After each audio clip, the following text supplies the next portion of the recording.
Okay, good evening. आज का topic है हमारा कंट्रोल सिस्टम। ठीक है। कंट्रोल सिस्टम का आपको थोड़ा बहुत याद है जो आपने पढ़ा था? हम्म। इसका क्या यही लास्ट टॉपिक था? हाँ हाँ। आ, हाँ हाँ, वो बाद में करेंगे थोड़ा।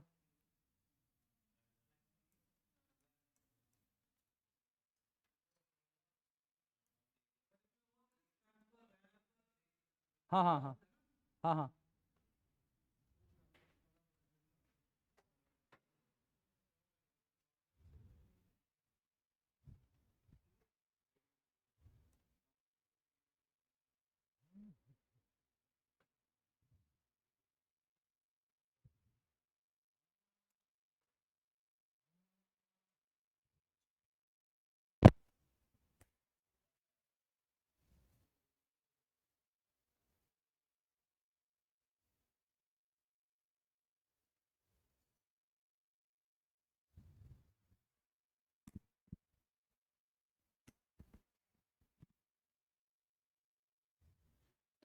जब आप किसी भी सिस्टम की आउटपुट अपनी चॉइस से, अपने हिसाब से कंट्रोल कर सको, उस सिस्टम को हम कंट्रोल सिस्टम कहते हैं ना।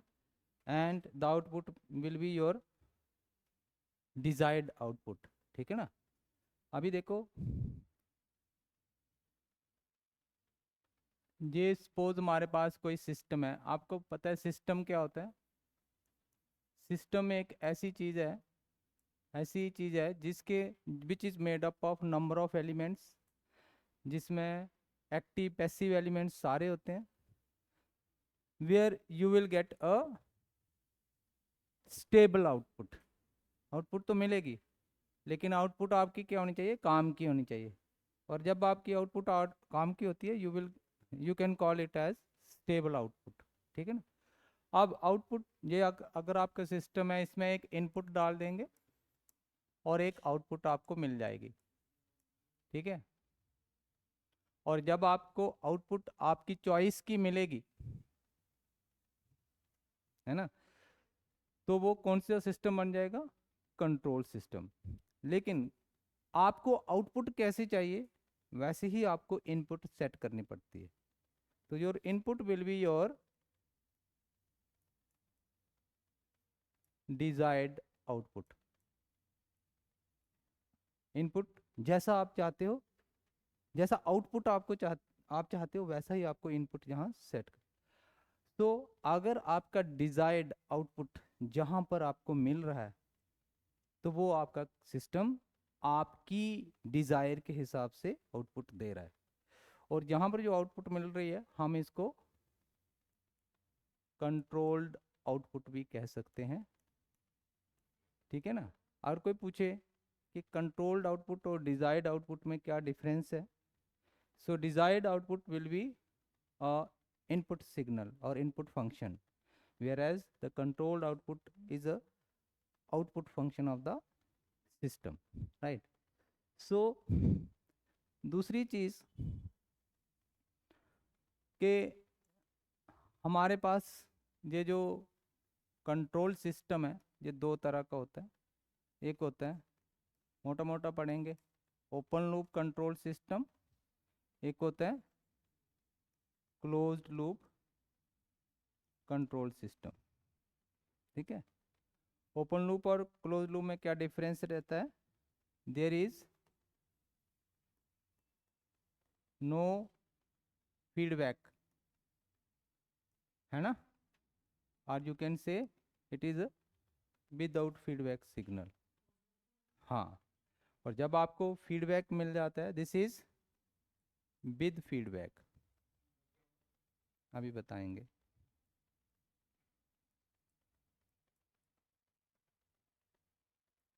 This is with feedback signal.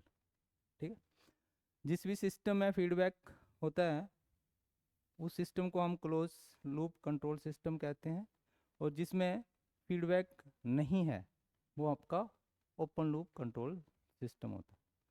Open loop को हम सिंपली इस तरह से रिप्रेजेंट कर सकते हैं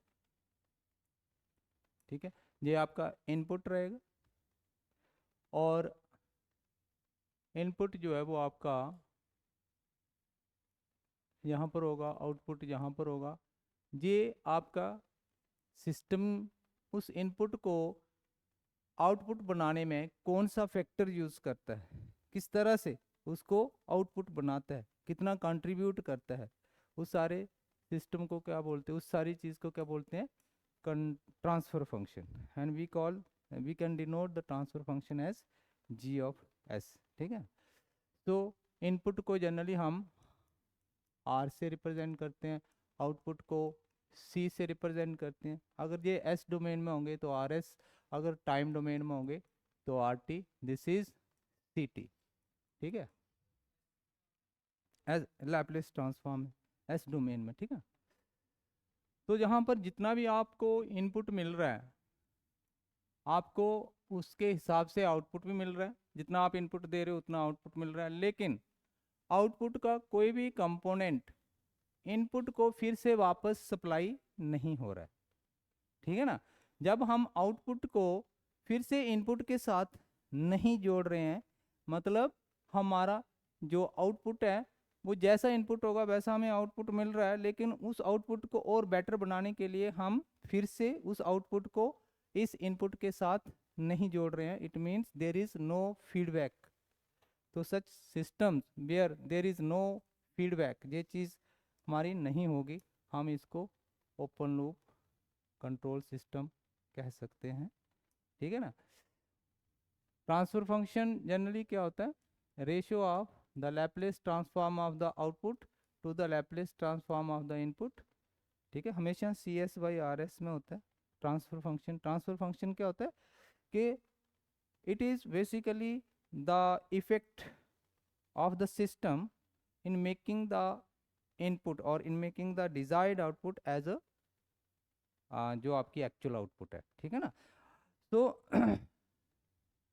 जहाँ पर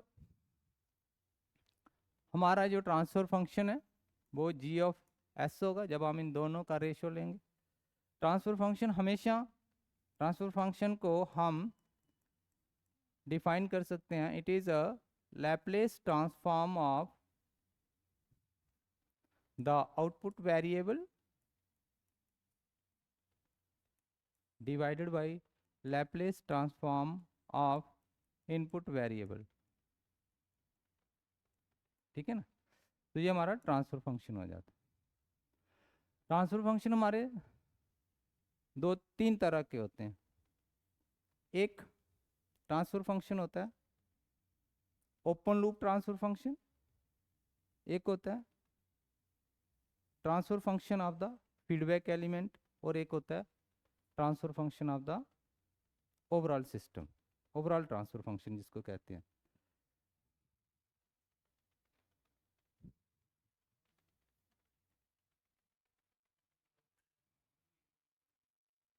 एक आएगा ओपन, सॉरी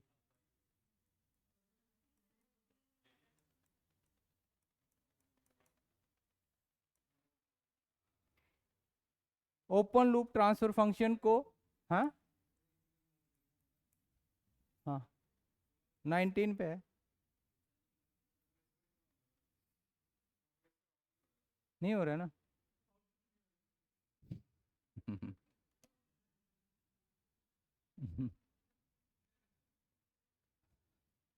तो हमेशा जब भी जी ऑफ एस आएगा it is basically the transfer function of the open loop system. ठीक है ना, क्लोज्ड लूप सिस्टम को कैसे रिप्रेजेंट किया जाता है, क्लोज लूप कंट्रोल सिस्टम।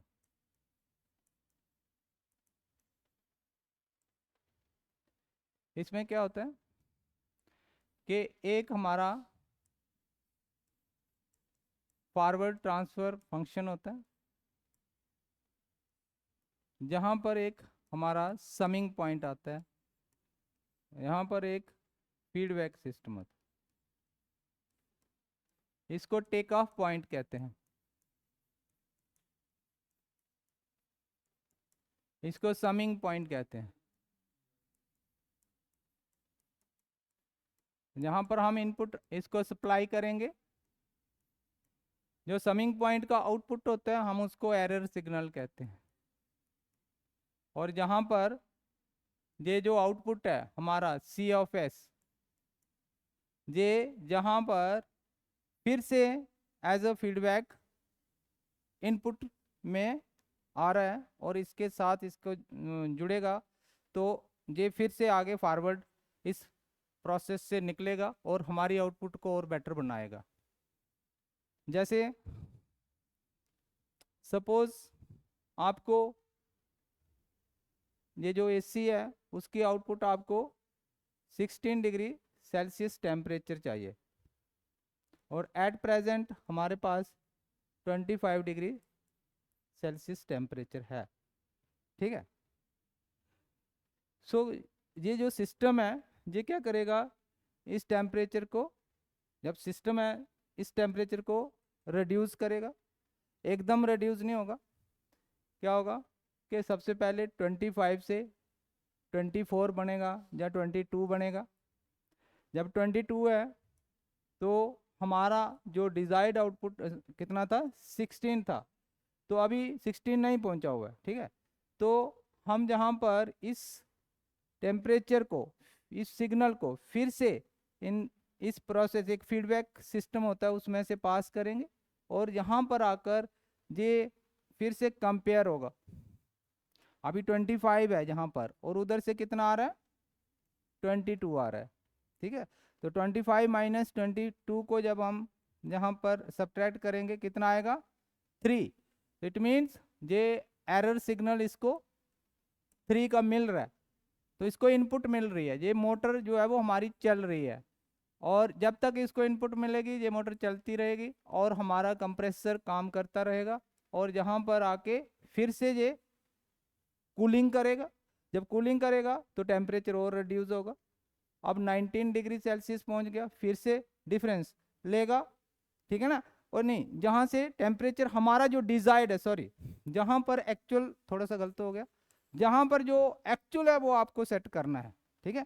तो यहाँ से ये जो आपका टेम्परेचर अभी 25 था और जहाँ पर आपने जितना सेट करना है 16, तो यहाँ से ये कंपैरिजन बनता जाएगा, ठीक है। और ये चीज़ जो है वो रिड्यूस होती जाएगी। ये जो चीज़ है जहाँ से इस चीज़ को ये इम्प्रूव करता जाएगा और जहाँ पर आपका एरर सिग्नल कितना आ जाएगा, 0 आ जाएगा। इनका डिफरेंस जो है वो डिफरेंस आपका आस्ते आस्ते कम होता जाएगा। जैसे ये 25 का डिफरेंस है, ठीक है ना, फिर बाद में ये वैल्यू बढ़ती जाएगी, 25 से 20 हो जाएगी, फिर बढ़ेगी। ये 25 जब हो जाएगी, 25 और 25 होगा तो 0 बन जाएगा। जब 0 बन जाएगा तो जहाँ एरर की वैल्यू 0 आ जाएगी और ये आपका कंप्रेसर काम करना बंद हो जाएगा। उस समय आपके पास आउटपुट भी 16 होगा, ठीक है ना। देखो यहाँ पर क्या होता है कि क्लोज लूप सिस्टम में आपको जो आपका इनपुट है वही आपका आउटपुट आना चाहिए। अभी आपने इनपुट कितना रखा, जहाँ पर मैंने ये इनपुट है, ठीक है ना, तो मैंने इसमें 16 डिग्री फिट कर दिया, ठीक है। अब हमारा जो AC है वो कमरे का टेम्परेचर रिड्यूस कर रहा है, ठीक है ना। वो टेम्परेचर, एक्चुअल टेम्परेचर कितना था, 25, वो आस्ते आस्ते कम होगा, ठीक है। जब वो कम होगा तो जहां पर इन दोनों का जो डिफरेंस आ रहा है ना, पहले 16 और 25 का डिफरेंस है, ये अपना काम करेगा। जहां पर पहले एक्चुअल दिखाएगा कि अभी कितना टेम्परेचर, एकदम से वो 16 नहीं ले आएगा, जहां पर पहले 25 ही आएगा, ठीक है। आस्ते आस्ते से ये टेम्परेचर, कमरे का टेम्परेचर कम होता जाएगा और ये 25 से डिक्रीज होता जाएगा वैल्यू। और एक मोमेंट आएगा ऐसा कि जहां पर ये जो डिफरेंस है ये कम हो जाएगा और 25 से रिड्यूस होगा, जहां पर, सॉरी हमने उल्टा कर दिया, 25 से कम होगा, 24 होगा, फिर 20 होगा, फिर लास्ट में 16 होगा। जब 16 और 16 आ जाएंगे तब 0 आ जाएगा और 0 आएगा तो आपका एरर, जहां पर जब 0 होता है तो आपका ये सिस्टम काम करना बंद कर देता है और आपको डिजायर्ड आउटपुट मिल जाती है। और थोड़ी देर के बाद क्या होता है, फिर से कमरा गर्म हो जाता है और जहां पर उसका आउटपुट और बढ़ जाता है, ठीक है ना। फिर टेम्परेचर आपका 16 से फिर 17 पहुंच जाता है या 20 पहुंच जाता है। तो जब यहाँ पर ये प्रोसेस कंटिन्यूसली चलता रहता है, ये कंपैरिजन और ये कंपैरिजन होता रहता है, ठीक है। जब इन दोनों के बीच में ये वैल्यूज 0 से हटके थोड़ा सा ज़्यादा बनेंगी तो ये फिर से इसको एरर सिग्नल मिल जाएगा और ये मोटर फिर से चलना शुरू कर देगी और आपका कंप्रेसर ऑन हो जाएगा और फिर से कूलिंग करना शुरू कर देगा, ठीक है। हाँ हाँ, जो इनपुट है वो आपने वही सेट करना है जो मैंने आपको बताया था कि जो चीज़ आप चाहते हो, जो चीज़ आप चाहते हो, हाँ जो चीज़ आप चाहते हो वही आपका इनपुट बनेगा, ठीक है ना। और आउटपुट जो है वो चेंज होता जाएगा, आउटपुट आस्ता आस्ता रिड्यूस होता जाएगा और एक मोमेंट आएगी जब आपका आउटपुट इनपुट के बराबर हो जाएगा, आपका एक्चुअल आउटपुट डिजायर्ड आउटपुट के बराबर हो जाएगा और उस समय क्या होगा कि you have achieved your goal, जो भी आप चाहते थे वो आपको मिल गया, ठीक है। हाँ, वॉशिंग मशीन इज एन, जैसे वॉशिंग मशीन लेते हो तो आप, हाँ हाँ, it is basically washing machine comes in the category of the open loop control system. जब आपके पास ओपन लूप कंट्रोल सिस्टम आ जाता है, आप उसमें डिटर्जेंट डालोगे, ठीक है ना, और आपने उसका एक टाइम सेट कर दिया और उसके अंदर कपड़े डाल दिए, वो वॉशिंग मशीन अपना काम करेगी, ठीक है। लेकिन जितना आपने टाइम सेट किया था उतने टाइम तक आपका मोटर चलता रहेगा। जब टाइम आपका खत्म हो गया, मोटर बंद हो गई, आपके कपड़े जो हैं वो बिल्कुल साफ हुए जितना आप चाहते थे या नहीं हुए या नहीं हुए, तो क्या होता है कि आपको लगता है कि नहीं यार कपड़े अच्छी तरह से नहीं साफ हुए, तो आपको फिर से, तो उसका आउटपुट का इनपुट के साथ कोई भी फीडबैक नहीं रहता है। दैट्स वाई जो आपकी वॉशिंग मशीन है it comes under the category of open loop control system. हाँ, मतलब इनपुट, आपका आउटपुट जो है वो इनपुट के बराबर आना चाहिए, ठीक है। हम्म,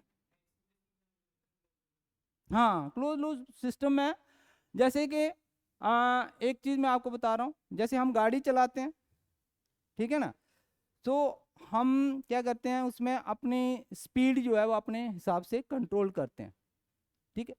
सपोज आपको स्पीड चाहिए 40 किलोमीटर की, तो आप उतनी ही जोर से अपना गाड़ी का पैडल प्रेस करते हो, तो you apply force on the pedal with your leg, ठीक है ना। तो अगर आपकी 40 किलोमीटर स्पीड अचीव हो जाती है, then what you will do, you will release the pedal, है ना। अगर आप क्या करना चाहते हो कि सपोज उस स्पीड को कम करना चाहते हो, तो आपने इनपुट ही कम कर दी, फोर्स कम कर दी, तो गाड़ी का जो कंट्रोल सिस्टम, व्हीकल का जो सिस्टम है that comes in the category of close loop control system, ठीक है। उसमें एक हमें स्पीड कहाँ से मिल रही है, जो गाड़ी का स्पीडोमीटर है, दूसरा हमारी आंखें देख रही हैं उसमें, तो ह्यूमन आइज भी उसमें एक कंपोनेंट बनता है which is a part of the feedback system. तभी हमें पता चलेगा कि अभी स्पीड अचीव नहीं हुई है, तो हम और उसको प्रेस करते हैं पैडल को और तेज से गाड़ी चलती है, ठीक है। और जैसे जैसे अगर आपको स्पीड कम भी करनी है तब भी आप उसी के हिसाब से उसको अप्लाई करते हो force. This is clear, okay. अभी सपोज हमने अभी अभी ये क्वेश्चन जो पढ़े हुए हैं सर्किट थ्योरी के, कि ये एक हमारे पास सर्किट है R1 R2 और इसमें एक करंट है और इसमें एक वोल्टेज, सॉरी इसको हम AC ले लेते हैं, ठीक है। तो इसमें एक वोल्टेज सोर्स है, करंट फ्लो कर रहा है, दो रेजिस्टेंस है, you will get a relation for this circuit, voltage किसके बराबर आ जाएगा, this is equal to IT into R1 plus R2 आ जाएगा। नाउ इसमें ये आपका इनपुट रहता है और आउटपुट क्या है, that is also known as response, तो ये आपका आउटपुट बन जाएगा जो current flowing in the circuit. अगर आप आउटपुट डिवाइडेड बाय इनपुट करते हो तो ये हमारे पास कितना आ जाएगा, 1/R1 प्लस R2, ठीक है ना। अगर आप इसका लैप्लेस ट्रांसफॉर्म लेते हो तो करंट का लैप्लेस ट्रांसफॉर्म आई टी का आई एस, वी टी का वी एस, और 1/, ये कांस्टेंट पैरामीटर्स हैं, ये एज इट इज रहेंगे। तो ये इस सिस्टम का क्या बन गया, कंट्रोल सिस्टम बन गया, जिस which is also known as the transfer function of the system. इसको हम ट्रांसफर फंक्शन भी कहते हैं, because we have taken the Laplace transform of the output variable and input variable. ठीक है, अभी ये सर्किट हम ज़्यादा नहीं करेंगे, सबसे पहले हम मैथमेटिकल मॉडलिंग करेंगे।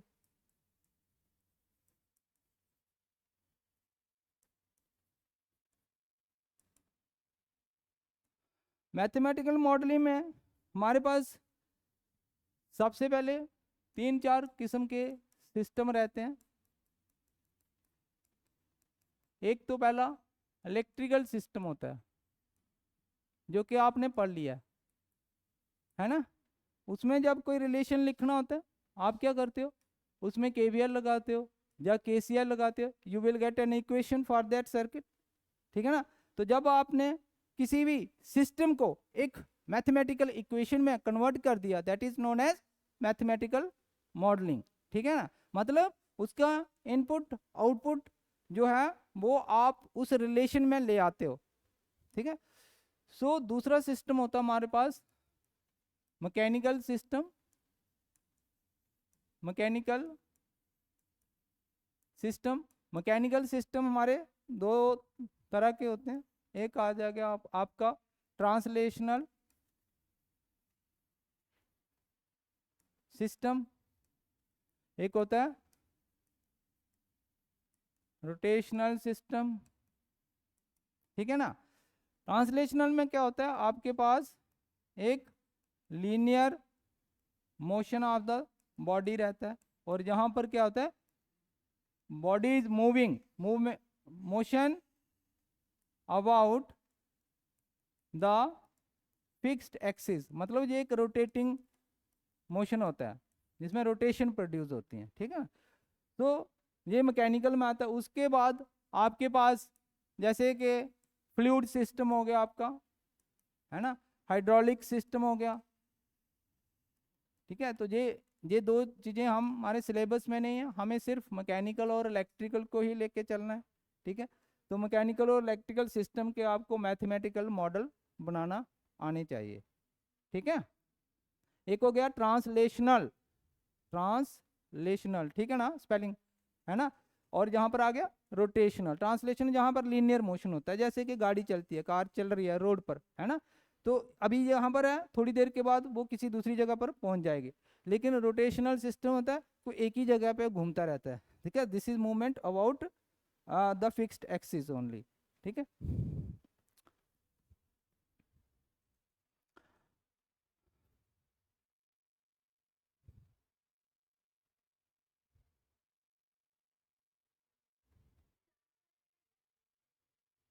Hydraulic system,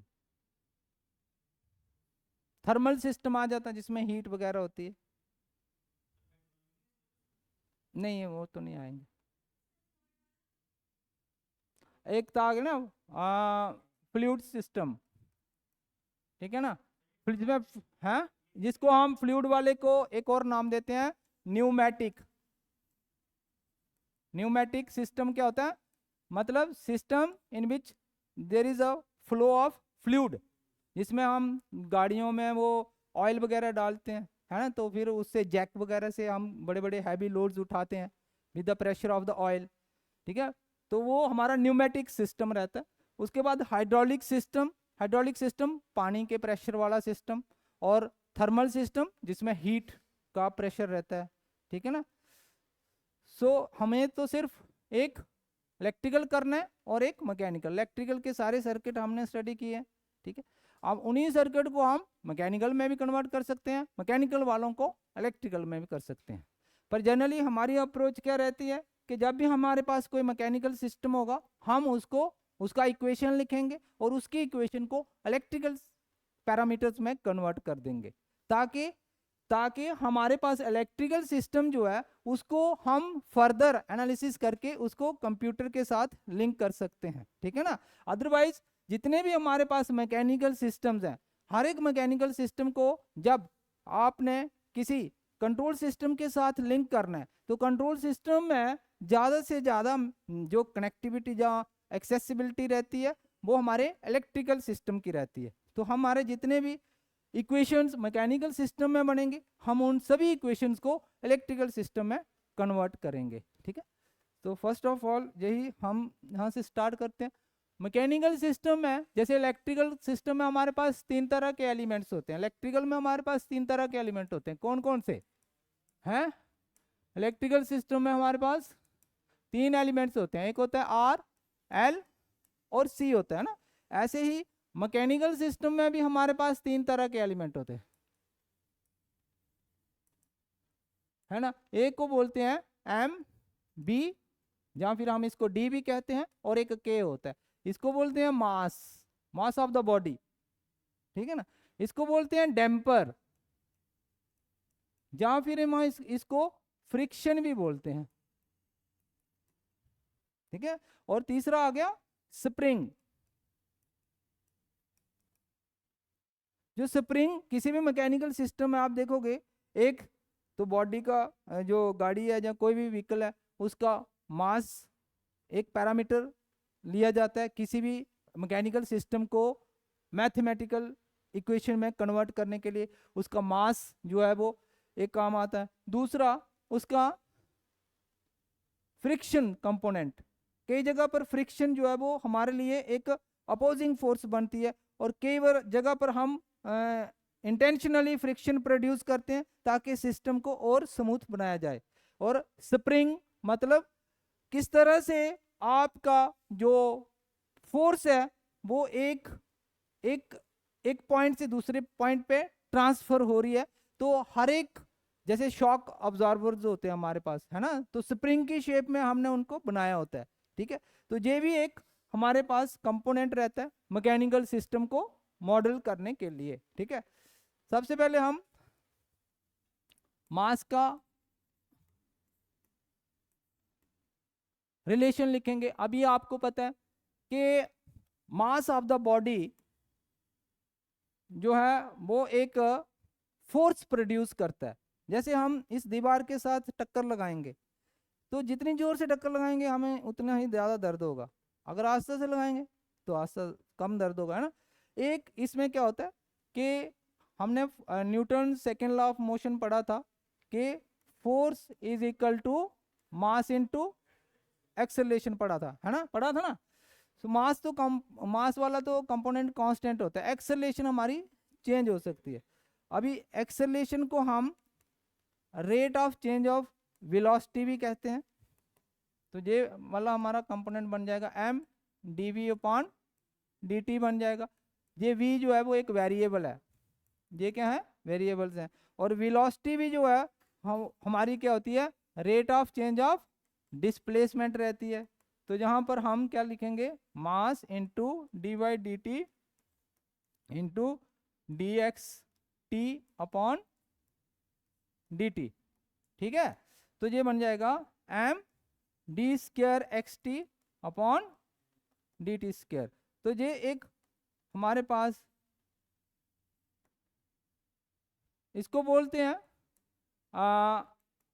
force due to mass of the body.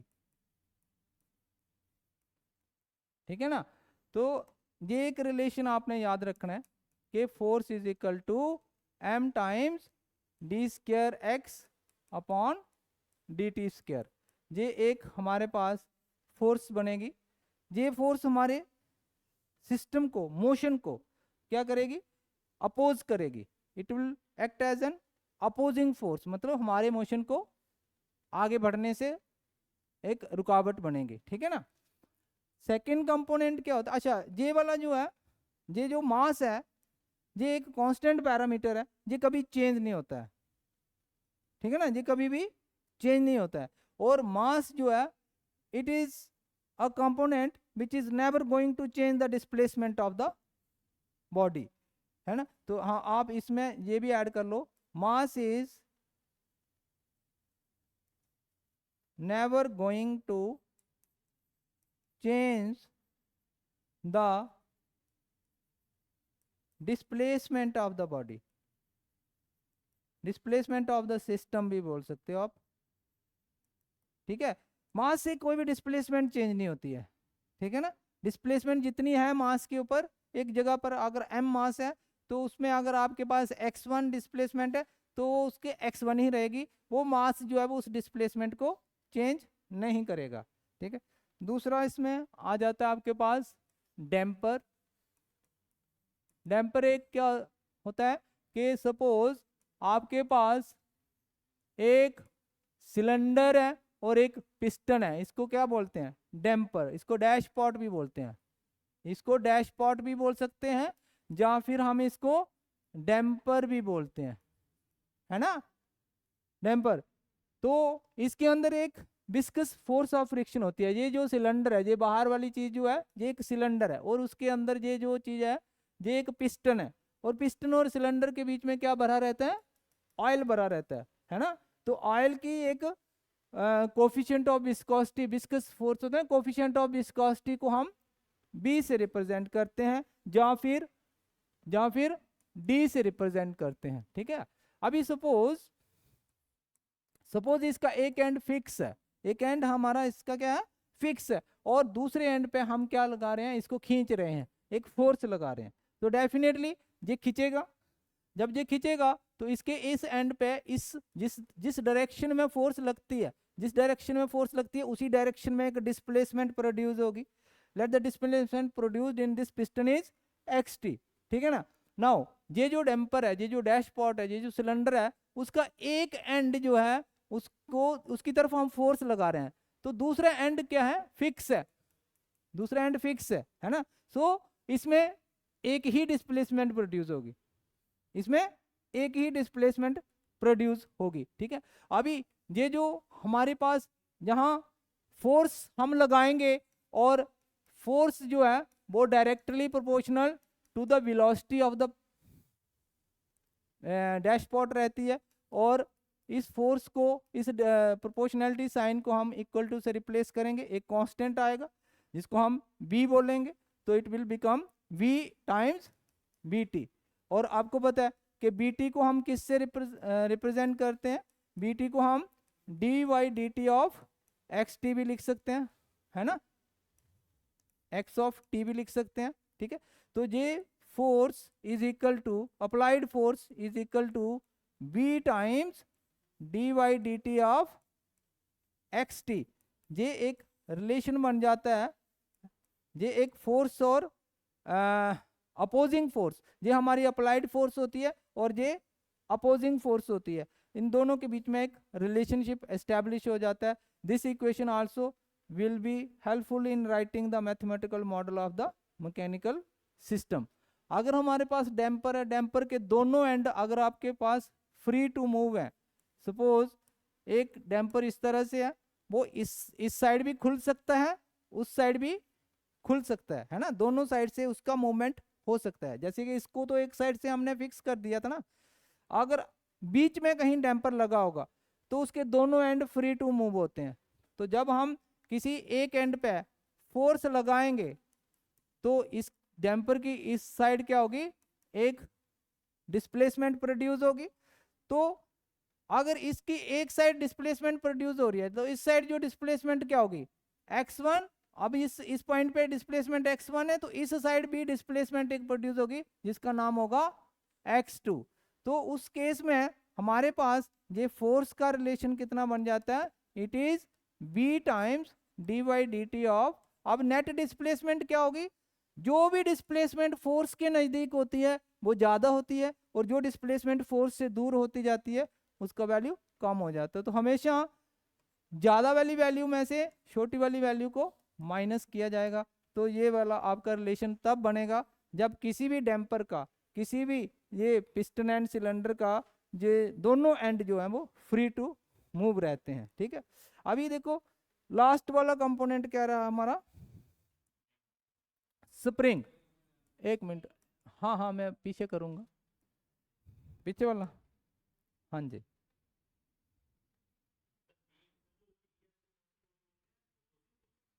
ना ना वो मैं आपको बताऊंगा अभी नहीं, हाँ ये अपोजिंग फोर्स है, जैसे किसी चीज को हम खींचते हैं तो उसके इक्वल एंड अपोजिट फोर्स लगती है, ठीक है ना। तो ये जो अगर इसमें अपोजिंग फोर्स नहीं होगी तो हम फोर्स लगाएंगे तो ये आराम से खुल जाएगा, है ना। तो इसको जोर लगता है ना खोलने के लिए, इधर इधर से खींचेंगे जोर लगेगा आपका। तो इट मीन कुछ ना कुछ इसके अंदर जो फोर्स है जो हमारी फोर्स को अपोज कर रही है वो होगी अपोजिंग फोर्स। वो अपोजिंग फोर्स ये होती है कोफिशिएंट ऑफ विस्कोसिटी और rate of change of displacement के साथ जो बनती है, ठीक है। और ये जो अप्लाइड फोर्स है वो अपोजिंग फोर्स के बराबर रहती है हमारी, तभी ये रिलेशन हमारा बनता है। जहां पर अगर दोनों एंड फ्री होंगे तो दोनों एंड पे डिफरेंट डिस्प्लेसमेंट होगी।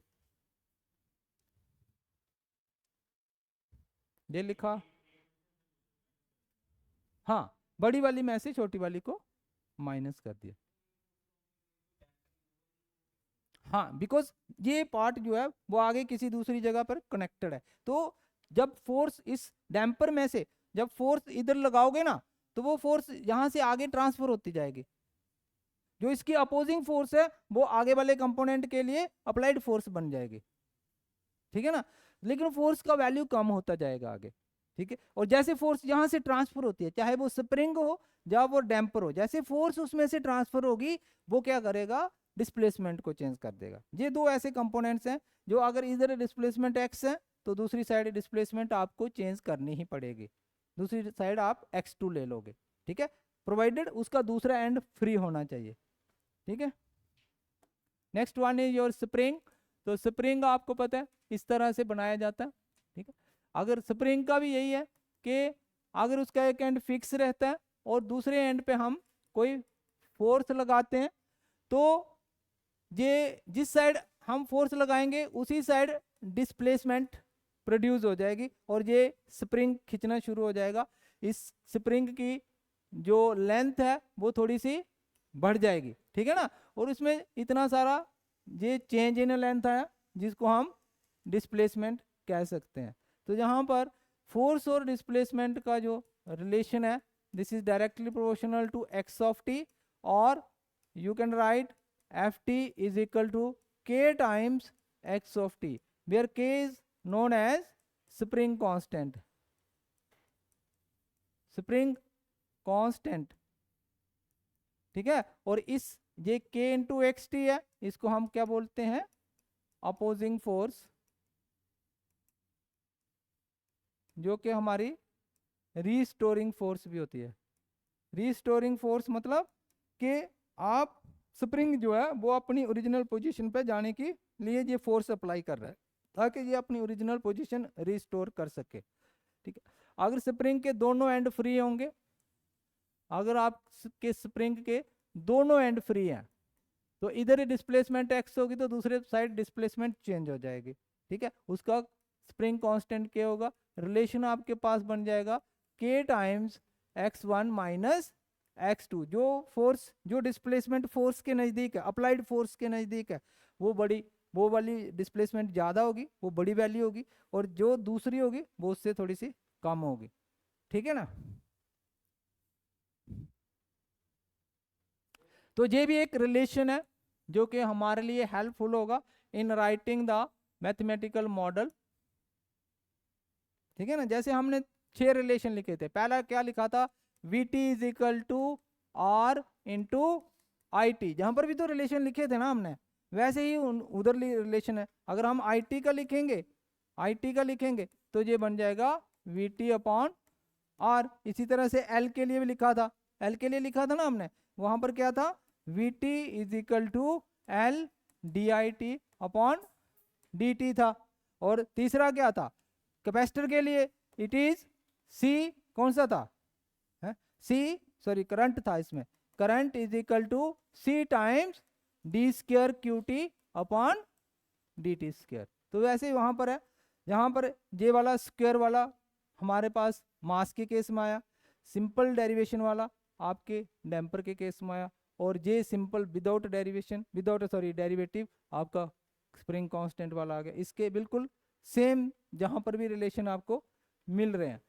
लेकिन जब भी हम कोई इक्वेशन लिखते हैं, जब भी हम कोई मैथमेटिकल मॉडलिंग बनाते हैं, तो सबसे पहला हमारा काम क्या होता है कि उसका ट्रांसफ़र फंक्शन निकालना होता है। और ट्रांसफ़र फंक्शन निकालने के लिए सबसे पहले हमें क्या करना है, उनकी लैप्लेस ट्रांसफॉर्म लेने होते हैं। लैप्लेस ट्रांसफॉर्म के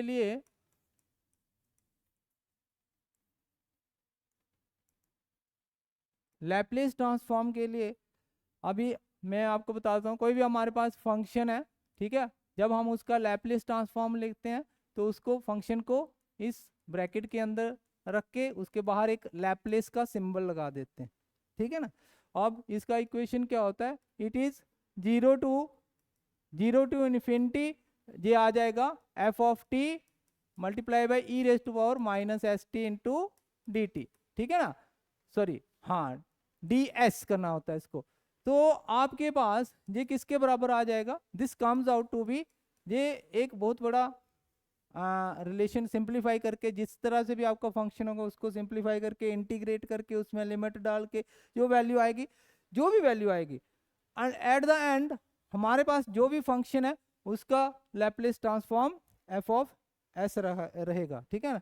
तो एफ ऑफ टी हमारा टाइम डोमेन फंक्शन था और उसका लैप्लेस हमने क्या बनाया, F of S, S domain function बन गया, है ना। और अगर इसका इनवर्स लैप्लेस लेंगे ये हमें फिर से एफ ऑफ टी बना देगा, ठीक है। इन दोनों को हम क्या बोलते हैं, लैप्लेस ट्रांसफॉर्म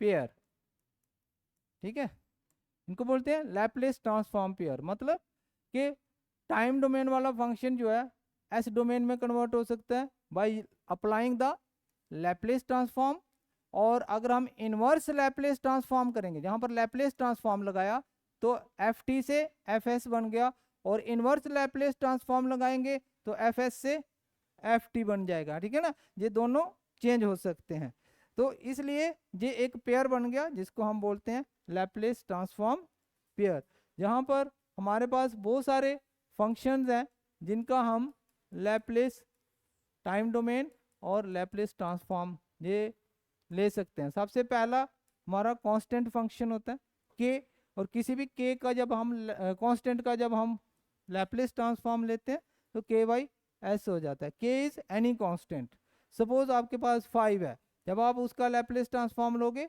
वो 5 अपॉन एस हो जाएगा, कोई है ना। दूसरा एक टी फंक्शन हो गया, है ना, तो टी आएगा तो उसका Laplace transform 1 upon S square हो जाएगा, ठीक है। और अगर आपके पास एक्सपोनेंशियल फंक्शन है, अगर ई रेज टू पावर 80 है तो ये आ जाएगा इसका Laplace transform 1 upon s minus a हो जाएगा, और e raise to power minus 80 है तो इसका Laplace transform 1 upon s plus a हो जाएगा। ये लैप्लेस ट्रांसफॉर्म रहते हैं हमारे पास, ठीक है। ये ना एल, ये थोड़ा साफ, ये थोड़ा सा ऐसे टेढ़ा जैसे एल बनाना अपने लैप्लेस ट्रांसफॉर्म।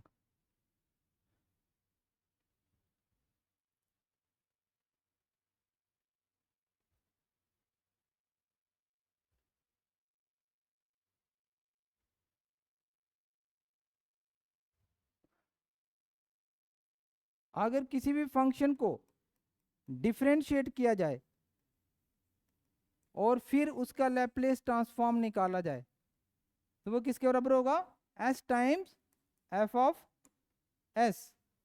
अगर हम उसको डबल डिफरेंशिएट करेंगे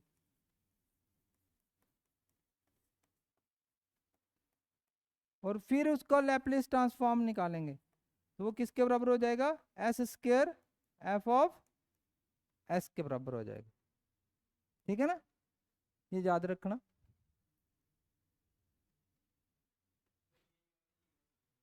ये वाला किसी भी फंक्शन को जब हम डिफरेंशिएट करते हैं, है ना, फंक्शन को डिफरेंशिएट करते हैं, जैसे कि हमारे पास डिस्प्लेसमेंट था, हमने उसका डेरिवेटिव ले लिया, तो अब हम इसका लैप्लेस ट्रांसफॉर्म लेंगे, तो जब हम इसका लैप्लेस ट्रांसफॉर्म लेंगे ये S times x of S हो जाएगा, ठीक है। ये याद रखना आपने, लैप्लेस ट्रांसफॉर्म पेयर सारे याद होने चाहिए, ठीक है। आपको डेरिवेशन तो कोई नहीं आएगी लेकिन ये चीज़ें यूज होने वाली हैं, ठीक है, तो ये चीज़ें आपको, हाँ है, हाँ और भी हैं, अभी मैं लिखाऊंगा, ठीक है ना। मैं ये शॉर्टकट इसलिए ताकि मैथमेटिकल मॉडलिंग में मैं इसको यूज़ कर सकूं, अदरवाइज जब हम लैप्लेस ट्रांसफॉर्म चैप्टर पढ़ेंगे उसमें उसको पूरा डिटेल से पढ़ेंगे, है। मैं एकदम आपको लैप्लेस ट्रांसफॉर्म थोड़ी मैं अभी मैथमेटिकल मॉडलिंग स्टार्ट कर रहा हूँ, लेकिन मुझे उसका ट्रांसफर फंक्शन निकालना है, इसलिए थोड़ा सा लैप्लेस का मैंने आपको ओवरव्यू दिया। ठीक है, चलें आगे। जैसे आपके पास फर्स्ट इक्वेशन क्या थी, मैं अभी मैं आपको एक तीनों को फिर से बना देता हूँ। सपोज जहाँ पर एक बॉडी विद मास m है ना, और इसके ऊपर हम फोर्स लगा रहे हैं Ft, तो यहाँ पर एक डिस्प्लेसमेंट प्रोड्यूस होगी xt, याद रखना। अब फोर्स और डिस्प्लेसमेंट का रिलेशन क्या रहता है, f ऑफ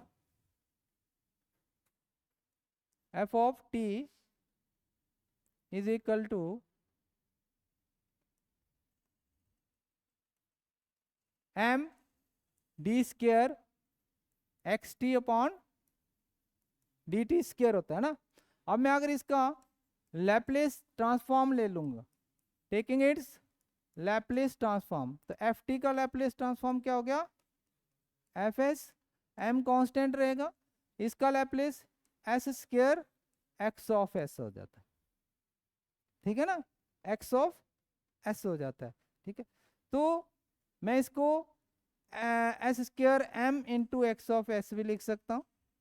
अभी इस रिलेशन में ये फोर्स है जो कि मैंने लगाई थी, और ये डिस्प्लेसमेंट है जो कि उस फोर्स का हमारे पास आउटपुट था, ठीक है ना। उस फोर्स को लगाने से जो डिस्प्लेसमेंट बनी वो आपका रिस्पांस हो गया, उसको आउटपुट को जहाँ पर रिस्पांस कहते हैं, ठीक है।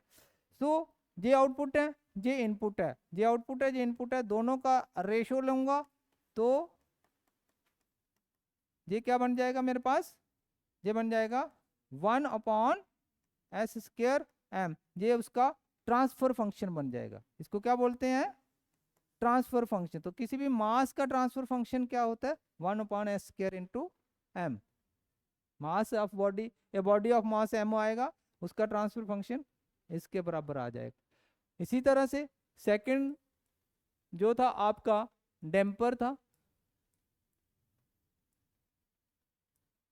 अगर इधर हम कोई फोर्स लगाते हैं और डिस्प्लेसमेंट xt होती है, और इसका coefficient viscous coefficient of viscous friction मतलब this is the friction between the fluid and the surface, dry surface, है ना। जब friction between the two dry surfaces होती है तो उसको हम स्टैटिक फ्रिक्शन कहते हैं।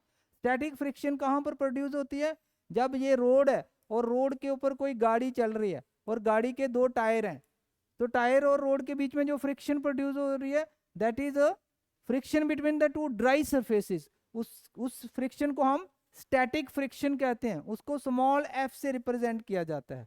और जहां पर जो पिस्टन के केस में इसके अंदर एक ऑयल भरा रहता है, तो ये फ्लूइड के बीच में है ना, लिक्विड के बीच में फ्रिक्शन है, इसलिए उसमें जो कोफिशिएंट ऑफ फ्रिक्शन होता है उसको विस्कस कोफिशिएंट ऑफ फ्रिक्शन कहते हैं, उसको b से रिप्रेजेंट किया जाता है, ठीक है। और जहां पर फोर्स का रिलेशन क्या रहता है, force is b times D X T upon D T, ठीक है। अभी मैं इसका लैप्लेस ट्रांसफॉर्म लूंगा, ये एफ एस बन जाएगा, और क्योंकि ये एक बार डेरिवेशन डिफरेंशिएट हो रहा है तो इसको है एक्स ऑफ एस, अगर दो बार हो रहा होता तो एस स्क्वायर लगा देना था, ठीक है। This is clear. इसमें अगर आ, इसमें अगर ये वाला रिलेशन होता, सपोज ये x1 और x2 है, तो इसका लैप्लेस ट्रांसफॉर्म क्या होना था, b, और इसका Laplace transform s x of s minus sorry x1 और s x2 of s common ले लेना था, और x1 माइनस x2 आ जाना था। इस तरह से हम ले सकते हैं, ठीक है ना, अगर ये displacement difference of the displacement होता तो, ठीक। स्प्रिंग के केस में हमारे पास ये एक स्प्रिंग है और उस पे जब हम फोर्स लगा रहे हैं तो फोर्स और स्प्रिंग के बीच का जो रिलेशन है that is this is the equation, और इसमें एफ ऑफ एस कितना रहेगा के। अब इसको डिफ्रेंशिएट नहीं ना कर रहे हैं, सिंपल एक वेरिएबल है, तो उसका Laplace transform x of S रहेगा, ठीक है ना। तो ये तीनों के तीनों लैप्लेस ट्रांसफॉर्म तीनों इक्वेशंस के आपको समझ में होने चाहिए, ठीक है।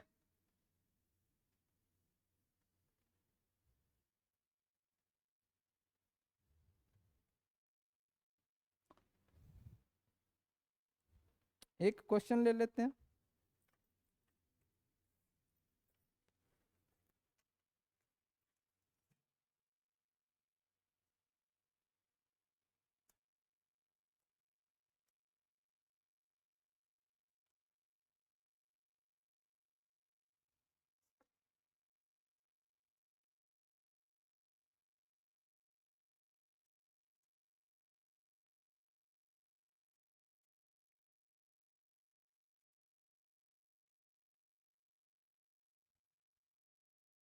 चेंज कर दूं स्लाइड?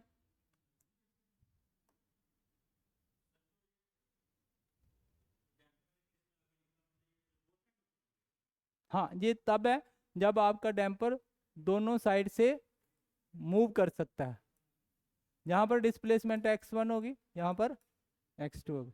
हाँ, ठीक है ना।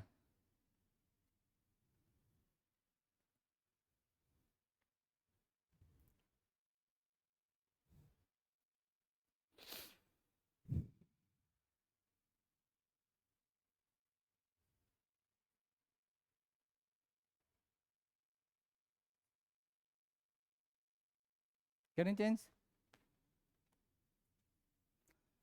अब हम क्या लेते हैं, एक मैकेनिकल सिस्टम ले लेते हैं, ठीक है। मैकेनिकल सिस्टम मतलब ये एक ऐसा सिस्टम है जिसके अंदर मैकेनिकल एलिमेंट्स हैं, और मैकेनिकल एलिमेंट्स मैंने आपको बताया एम बी के होते हैं, ठीक है।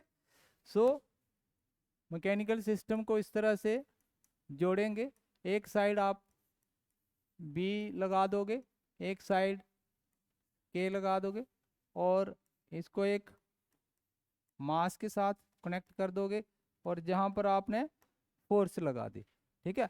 इसका कोफिशिएंट बी है, इसका कांस्टेंट के है, जे एम है, ठीक है। और क्योंकि फोर्स आपने जहाँ पर लगाई है, इसलिए जो भी डायरेक्शन अप्लाइड फोर्स की होगी, डिस्प्लेसमेंट की भी सेम डायरेक्शन रखनी है। चाहे एक एंड से आप कितने भी दूर क्यों ना चले जाएं, अगर उसके अंदर 2 4 5 10 जितनी भी डिस्प्लेसमेंट प्रोड्यूस होंगी, बट डिस्प्लेसमेंट की डायरेक्शन हमेशा अप्लाइड फोर्स की डायरेक्शन में ही रहेगी, ठीक है ना। सो अभी क्योंकि जहां पर इसके इस एंड पे एक डिस्प्लेसमेंट प्रोड्यूस हो जाती है, जब हम इसको खींचेंगे तो ये नीचे खींचेगा, थोड़ा सा खींचेगा ना। अब यहाँ पर ये एक डिस्प्लेसमेंट प्रोड्यूस होगी एक्स। अब ये जो ऑब्जेक्ट है, ये जो हमारा एलिमेंट है, ये एलिमेंट कौन सा है, मास ऑफ द बॉडी। और मास जो है वो डिस्प्लेसमेंट को चेंज नहीं करेगा, इसलिए इस पॉइंट पे भी इसके दूसरी साइड भी डिस्प्लेसमेंट एक्स ही रहेगी। और ये जो डिस्प्लेसमेंट है ये इसके लिए अब काम आ जाएगी, मतलब इसकी डिस्प्लेसमेंट इसके बराबर ही होगी। अब इसकी डिस्प्लेसमेंट यहाँ पर भी एक्स ही रहेगी। अब इसका जब ये जो स्प्रिंग है, स्प्रिंग का दूसरा एंड फिक्स है, तो यहाँ पर कोई चेंज इन डिस्प्लेसमेंट नहीं रहेगी, और जहाँ पर भी कोई भी चेंज इन डिस्प्लेसमेंट नहीं रहेगी, इट मीन्स इस पूरे सिस्टम में सिर्फ एक डिस्प्लेसमेंट प्रोड्यूस हो रही है, वो है एक्स टी, ठीक है ना। अभी सबसे पहले हमने क्या करना है, इसके ऊपर देखना है कि तीनों एलिमेंट्स हैं, और तीनों एलिमेंट्स कौन कौन सी फोर्स इस सिस्टम में एग्जर्ट कर रहे हैं, और वो फोर्सेस हमारी क्या रहती हैं, अपोजिंग फोर्स रहती हैं। सबसे पहले आपको एक इसकी फ्री बॉडी डायग्राम इसकी बनानी पड़ेगी। एक मास ले लिया एम के ऊपर सबसे पहले जो अप्लाइड फोर्स है वो नीचे की तरफ लग रही है, और आप एक डायरेक्शन को पॉजिटिव मान लोगे। आपने ये अज्यूम कर लिया कि जो भी डायरेक्शन डाउनवर्ड होगी उसको हम पॉजिटिव लेंगे, और जो डायरेक्शन इसके ऑपोजिट होगी उसको हम नेगेटिव लेंगे, ठीक है। तो सबसे पहले मास का मैंने एक रिलेशन बताया था कि ये जो अप्लाइड फोर्स है, this is M D square X upon D T square. तो ये अप्लाइड फोर्स है और ये अपोजिंग फोर्स है, ये अपोजिंग फोर्स है। तो अपोजिंग फोर्स इस अप्लाइड फोर्स के ऑपोजिट रहती है। अपोजिंग फोर्स मतलब opposing force will act opposite to the direction of the motion of the body, मतलब जो डिस्प्लेसमेंट है उसकी डायरेक्शन के ऑपोजिट रहती है। तो इसलिए एक इसकी अपोजिंग फोर्स जो होगी वो एम डी स्क्वायर एक्स, अब टी लिखिए या नहीं लिखिए कोई बात नहीं, डी टी स्क्वायर, एक ये अपोजिंग फोर्स आ गई। दूसरा ये जो स्प्रिंग लगा हुआ है और ये आपका ये डैम्पर जहां पर लगा हुआ है, ये भी एक अपोजिंग फोर्स प्रोड्यूस करेंगे, क्योंकि इनके लिए भी जो अप्लाइड फोर्स है वो यही रहेगी। क्यों? क्योंकि डिस्प्लेसमेंट चेंज नहीं हो रही है। अगर डिस्प्लेसमेंट चेंज होती ना तो इस फोर्स, ये फोर्स अलग होती, जहां पर फोर्स चेंज हो जाती, क्योंकि जैसे डिस्प्लेसमेंट चेंज होती है तो अप्लाइड फोर्स चेंज हो जाती है। जब फोर्स चेंज होगी तभी डिस्प्लेसमेंट चेंज होती है, जब फोर्स चेंज होगी तभी डिस्प्लेसमेंट चेंज होती है। और अगर आपकी डिस्प्लेसमेंट चेंज होगी तो मतलब दूसरे एंड पे आपकी फोर्स चेंज हो चुकी है। तो जहां तो कोई भी डिस्प्लेसमेंट चेंज नहीं ना हुई, तो इसलिए ये जो अप्लाइड फोर्स है ये इसके लिए भी यही रहेगी, इसके लिए भी यही रहेगी और उसके लिए भी सेम रहेगी। ठीक है ना, तीनों के लिए सेम अप्लाइड फोर्स है। और अप्लाइड फोर्स नीचे की तरफ है और अपोजिंग फोर्स उनके अपोजिट डायरेक्शन में। एक स्प्रिंग वाली अपोजिंग फोर्स होगी जिसका relation K into x T होता है, और एक डैम्पर वाली अपोजिंग फोर्स होगी, है ना, जिसका relation B into D X upon D T होता है।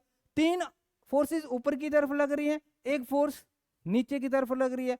हमारे पास एक प्रिंसिपल होता है जो इन तीनों फोर्स, इन सारी फोर्सेस को जोड़ सकता है, जिसको हम बोलते हैं डी एलेम्बर्ट्स, हाँ, डी एलेम्बर्ट्स लॉ और डी एलेम्बर्ट्स प्रिंसिपल भी बोल सकते हैं हम। ठीक है ना, डी एलेम्बर्ट्स प्रिंसिपल, तो प्रिंसिपल। तो ये क्या होता है कि algebraic sum of applied force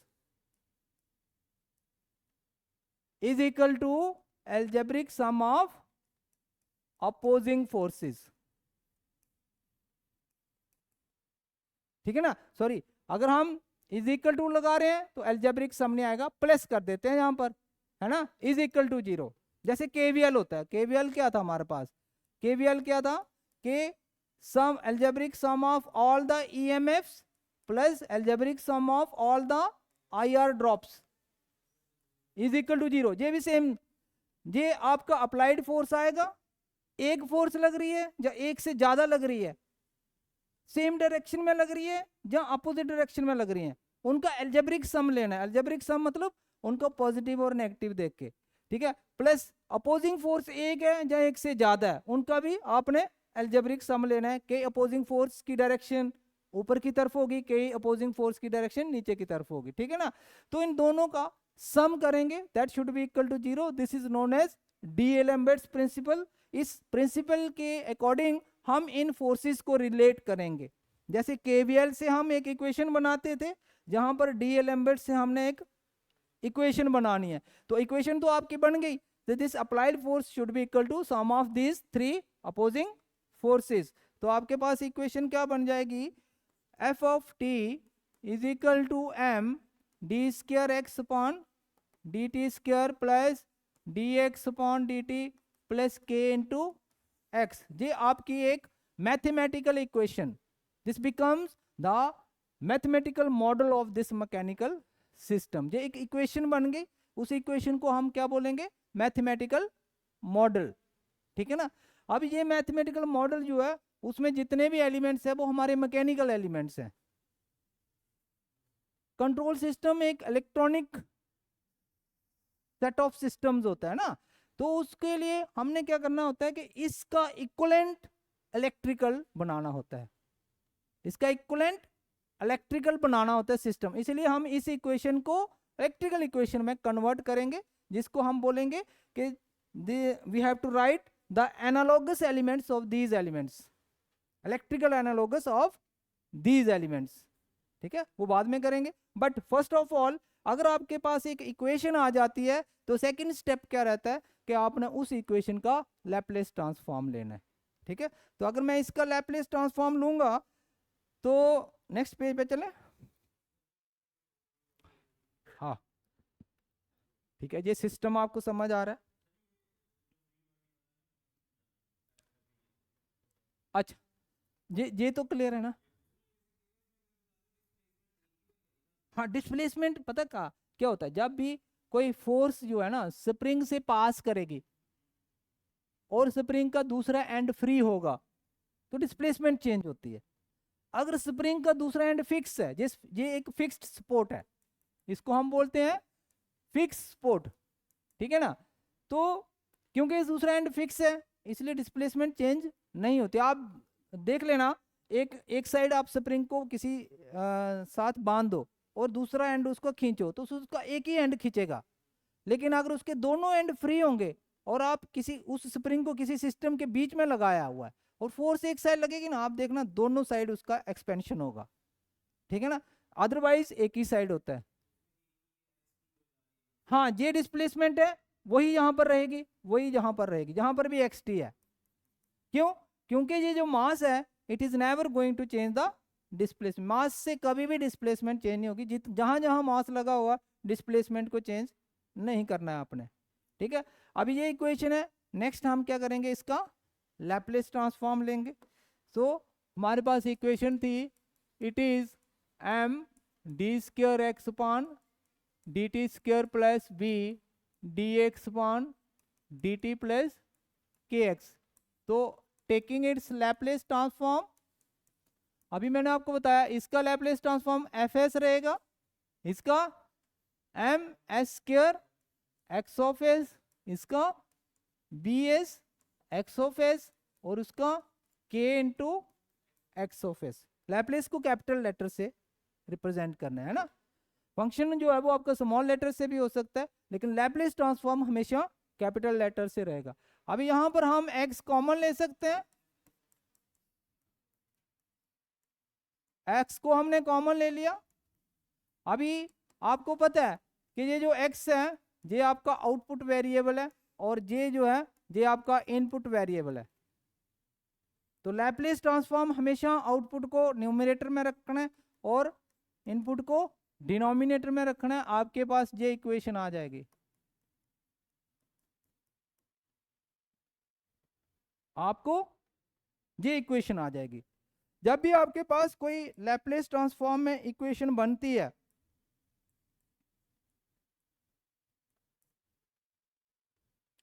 और लैप्लेस ट्रांसफॉर्म में जब भी आपको एस डोमेन में कोई इक्वेशन बनती है, जैसे हम लिखते हैं ना 4x² plus 3x plus 8 equal to 0, quadratic equation लिखते हैं हम ना। तो ये इक्वेशन x डोमेन में है, मतलब इसमें वेरिएबल x है। अगर हम लैप्लेस ट्रांसफॉर्म में लिखेंगे तो वो बन जाएगा 4s² plus 3s plus 8 equal to 0। तो कोशिश करना कि जैसे क्वाड्रेटिक की स्टैंडर्ड फॉर्म क्या होती है, x इंटू एक्स स्क्वायर का कोफिशिएंट हमेशा 1 रहता है स्टैंडर्ड फॉर्म में। क्वाड्रेटिक की स्टैंडर्ड फॉर्म में एक्स स्क्वायर का कोफिशिएंट 1 रहता है। मतलब अगर आपका क्यूबिक इक्वेशन भी आएगा तब भी उसको स्टैंडर्डाइज बनाने के लिए उसका कोफिशिएंट 1 रखना है आपने, ठीक। जहां पर भी जब भी एस डोमेन में कोई इक्वेशन आपको मिलेगी तो उसका जो हाईएस्ट जो आपकी डिग्री है, हाईएस्ट डिग्री मतलब एस स्क्वायर, इसमें पावर जो हाईएस्ट पावर, इसकी पावर 1 है, इसकी 2 है, जो हाईएस्ट पावर है एस की उसका कोफिशिएंट हमेशा 1 रखना है। तो 1 रखने के लिए आप क्या करोगे, यहां से m कॉमन ले लोगे। जब आपने यहां से m कॉमन ले लिया तो ये आ गया। जहां आप ऐसे भी कर सकते हो कि divide numerator and denominator by m, ऐसे भी कर सकते हो। या फिर आप m कॉमन ही ले लो सब में। जब आपने m कॉमन ले लिया इसका कोफिशिएंट s स्क्वायर हो गया, दूसरे को b के नीचे m आ जाएगा और k के नीचे भी m आ जाएगा।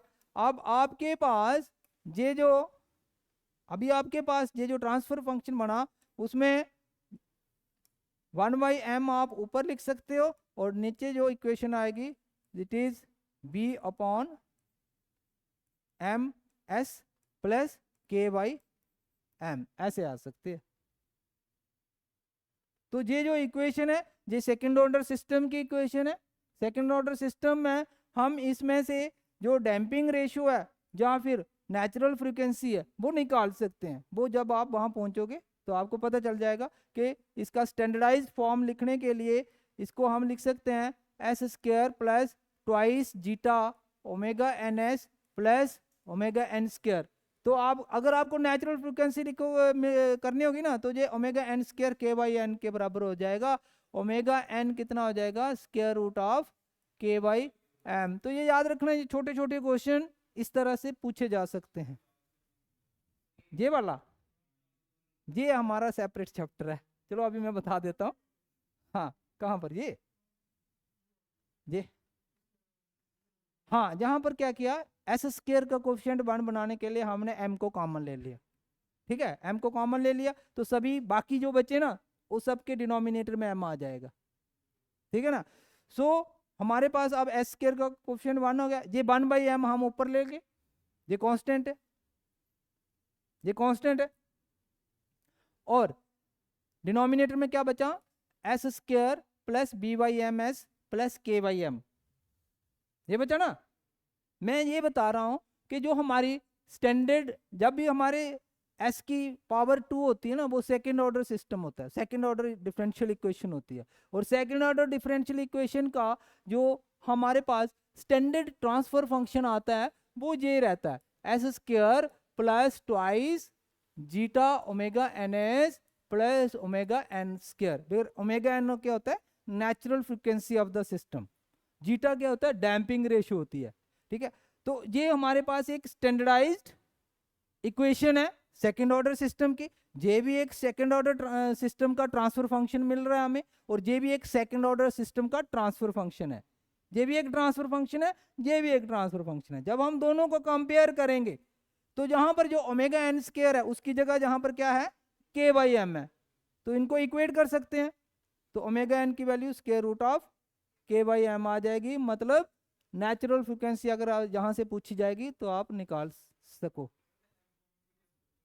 है, ताकि इसका कोफिशिएंट 1 बना सकें, ताकि एस स्क्वायर कोई भी डिफरेंशियल कोई भी एस डोमेन में इक्वेशन आ गया। अभी हम लैप्लेस ट्रांसफॉर्म पढ़ेंगे ना, उसमें बहुत सारे मैथमेटिक्स के क्वेश्चन होंगे, है ना। जैसे फैक्टराइजेशन करनी है, क्वाड्रेटिक इक्वेशन है, उनका लैप्लेस ट्रांसफॉर्म लगा, क्वेश्चन को लैप्लेस ट्रांसफॉर्म से सॉल्व करना।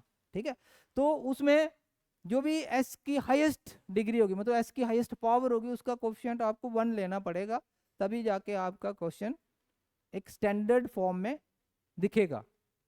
ठीक है, ये तो हमारा बेसिक सिस्टम था। तो अगर कोई भी हमारा, ये तो एक आ गया बेसिक, जैसे कि आपके पास एक मैंने सर्किट बना के दिया था, उसमें एक आर लगाया था, एक एल लगाया था और एक सी लगाया था। ये सी है, ये एल है और ये आर है, और वी टी था, और उसके अंदर करंट फ्लो कर रहा था आई टी।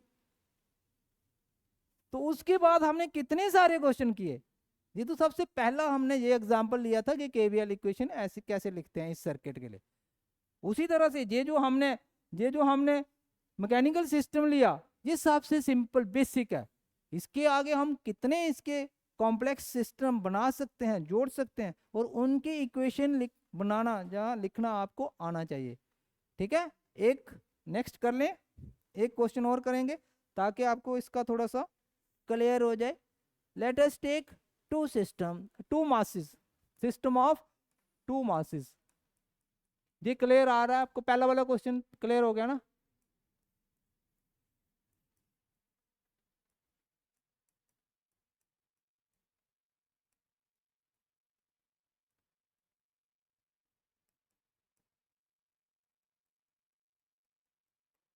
अब ये हमारे पास सिस्टम आ गया, इसके एलिमेंट्स लिख देते हैं।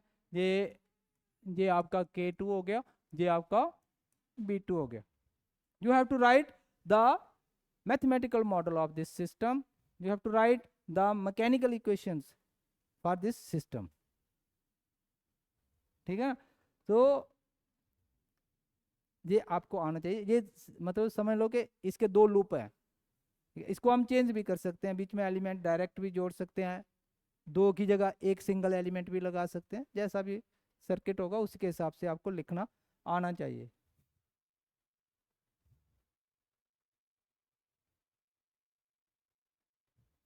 ओके, तो मैंने बताया जहां पर फोर्स लगा रहे हैं तो यहाँ पर एक डिस्प्लेसमेंट प्रोड्यूस हो जाएगी, इस डिस्प्लेसमेंट का नाम हम x1 रखेंगे।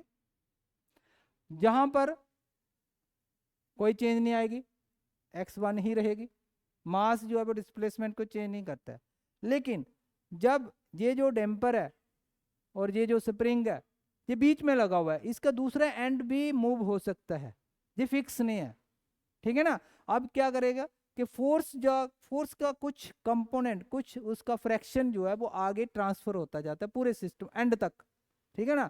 तो जब फोर्स इसमें से पास करेगी तो इसके दूसरे एंड पे डिस्प्लेसमेंट चेंज हो जाएगी। अब जहां पर जो दूसरी M2 के लिए जो डिस्प्लेसमेंट है वो x2 बन जाएगी। क्यों? क्योंकि इन दोनों एलिमेंट ने उस डिस्प्लेसमेंट को चेंज कर दिया, ठीक है ना। तो अब जहां पर x2 डिस्प्लेसमेंट है, अब ये जो स्प्रिंग है इसके इस साइड x1 डिस्प्लेसमेंट है और उसके दूसरी साइड कितनी होगी, x2 है, ठीक है। अब यहां पर भी x2 ही रहेगी क्योंकि ये चेंज नहीं करने वाला, तो ये यहाँ पर भी x2 है, यहाँ पर भी x2 है और उसका दूसरा एंड आगे फिक्स हो गया तो चेंज नहीं होगी, ठीक है ना। अगर इसके साथ और कोई आगे नेक्स्ट एलिमेंट जुड़ा होता, चाहे वो स्प्रिंग होता, चाहे वो डैम्पर होता, चाहे वो मास होता, कोई भी होता तीनों में से, इसने क्या करना था, उस डिस्प्लेसमेंट को चेंज कर देना था। लेकिन यहाँ पर दूसरा एंड उसका फिक्स है ना, तो डिस्प्लेसमेंट चेंज नहीं हो सकती, ठीक है। सिर्फ दो ही डिस्प्लेसमेंट्स रहेंगी। अब ये हमारी दोनों डिस्प्लेसमेंट्स क्या है, आउटपुट। तो इस सिस्टम के दो आउटपुट हैं, ठीक है ना। तो क्या होता है, आपने एक नाम सुना होगा, है सॉरी, हाँ, मीमो, मीमो सुना है ना। नहीं सुना? क्यों नहीं सुना यार, पढ़ा नहीं आपने कंट्रोल सिस्टम 2 में? कंट्रोल सिस्टम 1 पढ़ा था आपने, फिर 6 सेमेस्टर में आपने कंट्रोल सिस्टम 2 पढ़ा था, मल्टीपल इनपुट मल्टीपल आउटपुट। तो यहाँ पर क्या है कि इनपुट तो एक ही है लेकिन आउटपुट्स दो हैं, है ना। तो एक से ज़्यादा भी आउटपुट्स हो सकती हैं, एक से ज़्यादा भी इनपुट्स भी हो सकती हैं आपकी, है।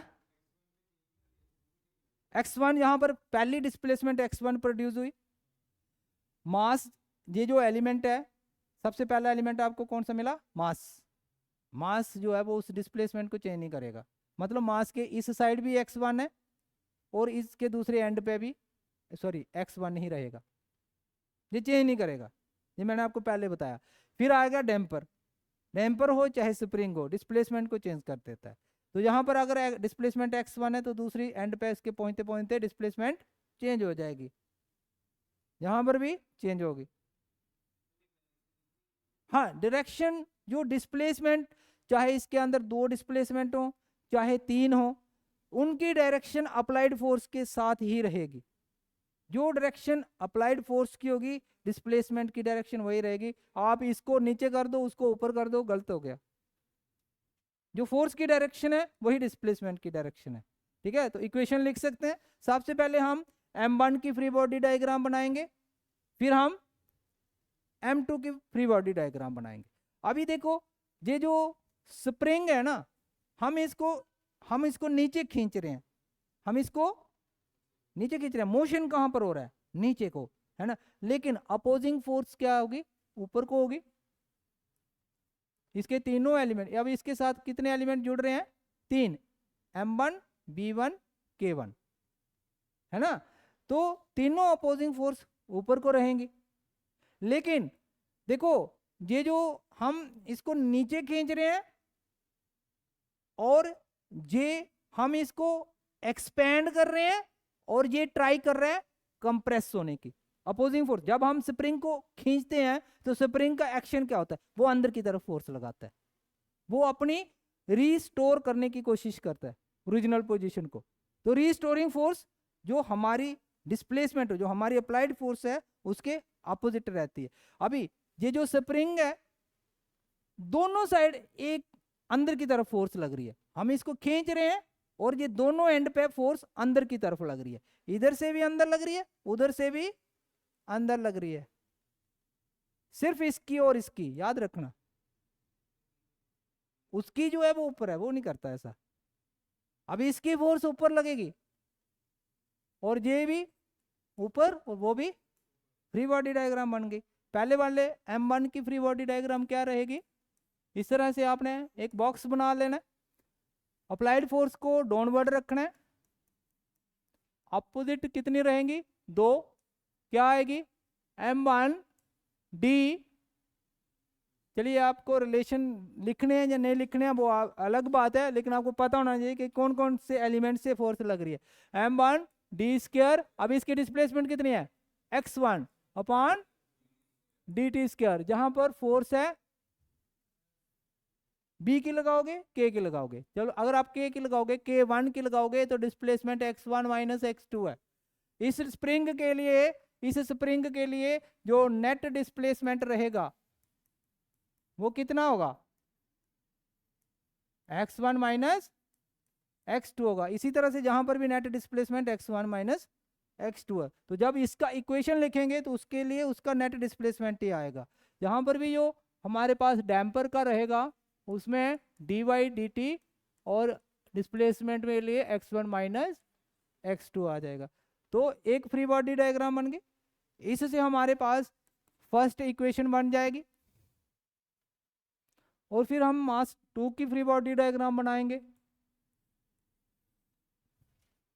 अभी देखो हाँ नहीं, दूसरे के लिए अभी आपने देखना ये जो स्प्रिंग है ना इसको ऊपर खींच रहा है और इसको नीचे खींच रहा है। अब ये जो फोर्स है और ये जो फोर्स है ये इक्वल एंड अपोजिट है, मतलब जितना वैल्यू इसका है ना उतना ही वैल्यू इसका, जितना अमाउंट इसका है उतना, जितना मैग्नीट्यूड इसका उतना ही मैग्नीट्यूड इसका है, लेकिन डायरेक्शन अपोजिट है, क्योंकि जब हमने स्प्रिंग को एक्सपेंड किया तो फोर्स से अंदर की तरफ लगी थी, ठीक है ना, तो ये नीचे की तरफ लगेगी, ये भी नीचे की तरफ लगेगी। अब ये इसकी डायरेक्शन डाउनवर्ड होगी, उनकी दोनों की डायरेक्शन, तो डाउनवर्ड कितनी कितनी फोर्सेस होगी 2 होगी। तो पहली वाली कौन सी थी B D of x1 minus, और दूसरी कितनी थी x1 माइनस x2 थी। ये दोनों फोर्सें हमने नीचे लगा दी, ठीक है ना, यहां पर नीचे आ गई। और ऊपर कितनी है m2 अपोज करेगा मोशन को, b2 अपोज करेगा, k2 अपोज करेगा। तो ये तीनों फोर्सेस जो है, जहां पर आप शॉर्टकट लिख लो, जहां पर b2 और यहां पर k2। b2 के लिए डिस्प्लेसमेंट कौन सी, अब यहां पर इस एलिमेंट के लिए कौन सी डिस्प्लेसमेंट है, इस एलिमेंट के लिए एक ही डिस्प्लेसमेंट है, इसका x1 के साथ कोई लेना देना नहीं है, ठीक है ना। तो उसके लिए हमने सिर्फ x2 ही लिखना, जहां पर हमने x1 माइनस x2 लिखा था क्योंकि उसकी 2 डिस्प्लेसमेंटें थी, यहां पर एक ही है। और इसी तरह से इसका भी x2 ही आएगा और m2 का भी d² x2 बाई dt² हो जाएगा। तो वहां से आपको सेकेंड इक्वेशन मिल जाएगी, यहां से आपको फर्स्ट इक्वेशन है, वहां से सेकेंड इक्वेशन, 2 इक्वेशन आ जाएंगे, लैपलेस ट्रांसफॉर्म आपका आ जाएगा, ठीक है। और कई बार क्या होता है कि एक बीच में से एक कनेक्टर होता है, मतलब कि एक वेरिएबल को दूसरे वेरिएबल के साथ जोड़ने का एक लिंक दिया होता है, तो फिर हम दोनों इक्वेशन को यूज करके उसका ट्रांसफर फंक्शन निकालते हैं, लेकिन वो बहुत लंबा क्वेश्चन बन जाता है ना। पहले तो इक्वेशन लिखनी है, फिर उस इक्वेशन का लैपलेस ट्रांसफॉर्म लेना है और फिर उनका ट्रांसफर फंक्शन बनाना है। इक्वेशन तो अलग ही बनेंगी दोनों की, लूप 1 की अलग इक्वेशन है, लूप 2 की अलग है, नहीं ऐड नहीं करना, हाँ दोनों का अलग, 2 आउटपुट है ना, 2 ट्रांसफर फंक्शन होंगे, 2 आउटपुट है, 2 डिफरेंट ट्रांसफर फंक्शन होंगे, आउटपुट को हम ऐड नहीं कर सकते, ठीक है ना। ये तो समझ आया आपको।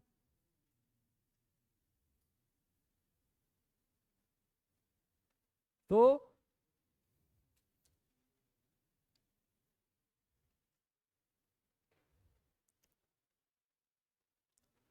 अभी इसी सर्किट का, इसके इक्वेशन लिखने की जरूरत है, आप लिख लोगे, इनको इक्वेट ही करना है बस, ये दोनों को प्लस करना है, इक्वल टू वो वाली लिख देनी है आपने, ये कर लोगे ना। अभी सपोज ये जो आपका मैकेनिकल सिस्टम है, हम इस मैकेनिकल सिस्टम को एक इक्विवेलेंट मैकेनिकल सिस्टम में भी ड्रा कर सकते हैं।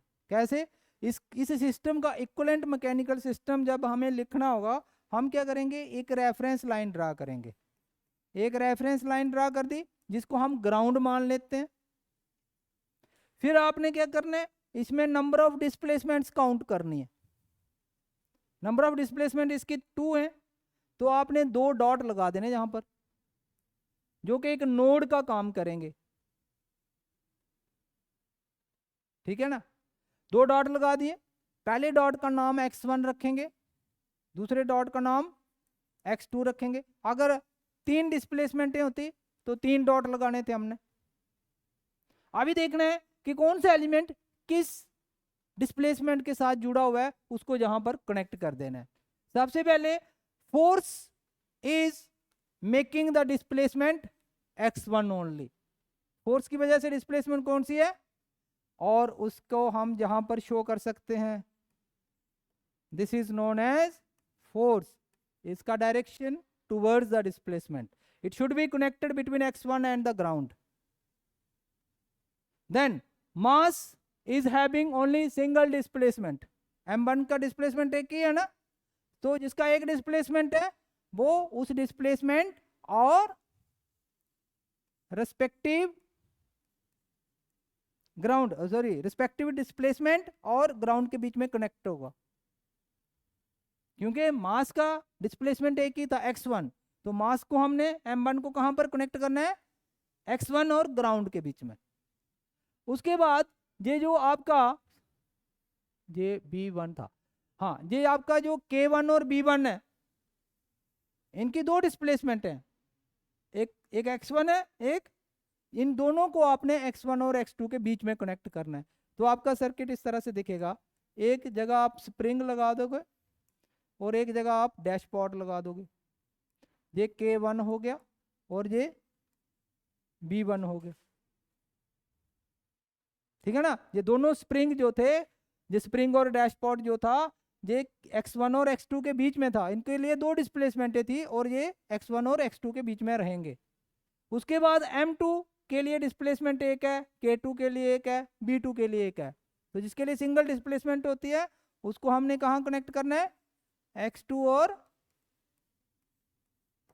ग्राउंड के बीच में। जहां पर हमारे पास क्या आ जाएगा, सॉरी, जहां पर इसको, जहां पर आपका स्प्रिंग आ गया k2 और जहां पर आपका क्या आ गया, डैशपॉट b2। ये जो सर्किट बना ये भी मैकेनिकल सर्किट है, वो और ये सेम है। तो कई बार सर्किट ऐसे दिया होता है, कई बार सर्किट वैसे दिया होगा। इसको हम नोड की फॉर्म में लिख रहे हैं, उसको हम, वो भी नोड की फॉर्म है लेकिन वो सिंपल एक बेसिक सर्किट दिया है। इसको बोलते हैं इक्विवेलेंट मैकेनिकल सर्किट।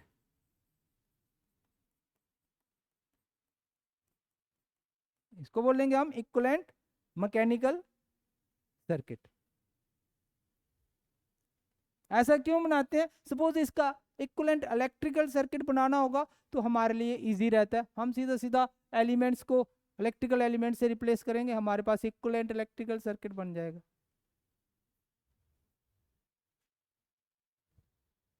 लेकिन मैं वो आपको बाद में बताऊंगा कि कैसे बनाना है। ये समझ आया आपको, पक्का? एक क्वेश्चन आपको दूं करने के लिए,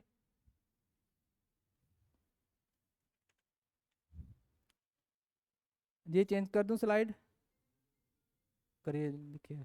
आपको समझ आया, पक्का? ऑनलाइन स्टूडेंट्स समझ आ रहा है आपको, कोई डाउट, कोई question?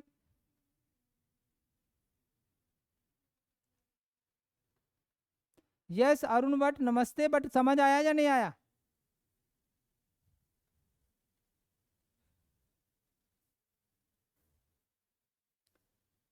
Is it clear? Hitesh, महक, फिरदोसा, अरुण, बशरत, अमित,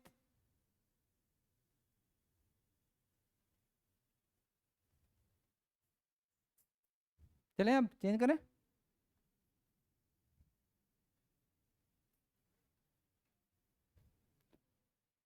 अभी पेज कहाँ से ऐड करेंगे,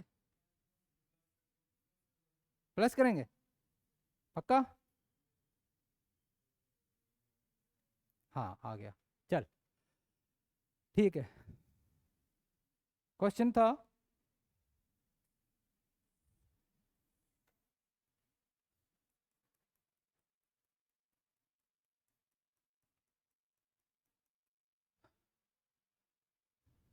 यस।